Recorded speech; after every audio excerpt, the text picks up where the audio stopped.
मी सोमशंकर निंगय्या कंठीमठ भारतीय आयुर्विमा महामंडळमध्ये मागील 25 वर्षापासून विमाचा व्यवसाय करीत आहे. आतापर्यंत 2500 कुटुंबांना आम्ही विमा संरक्षण दिलेले आहे. तसेच 30 ते 40 लोकांचे मृत्यू दावाही आम्ही करून दिलेला आहे. त्यासोबतच आम्ही जीवन विमासोबत हेल्थ इन्शुरन्सही मोठ्या प्रमाणात व्यवसाय आहे. त्यामध्ये सुद्धा आम्ही बहुत जास्तीत जास्त लोकांना हेल्थ इन्शुरन्सचे क्लेम मिळवून दिलेले आहे.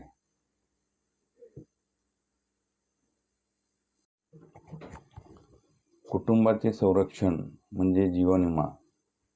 मी सर्व ग्राहकांना व मित्रपरिवारांना विनंती करतो की सगळ्यांनी आपापल्या इच्छेप्रमाणे कमीत कमी एखादी तर विमा घेऊन ठेवा. त्यामध्ये सर्वात महत्त्वाचे स्वतःचे रिटायरमेंट प्लॅन, म्हणजे उद्या आपल्या म्हातारपणीवेळी आपण कोणावर अवलंबून न राहता स्वतःचा इन्शुरन्स म्हणजे पेन्शन प्लॅनमध्ये घेऊन तुम्ही उद्या तुमचे फ्युचर सुरक्षित करू शकता. त्यासोबतच लहान मुलांच्या शिक्षणासाठी, लग्नासाठी चाइल्ड फ्युचर प्लॅन घेऊ शकता. तसेच मुलांना भविष्यात व्यवसाय उभा करण्यासाठी एक रकमी रक्कम मिळावी यासाठी तुम्ही एंडॉवमेंट प्लॅन घेऊ शकता.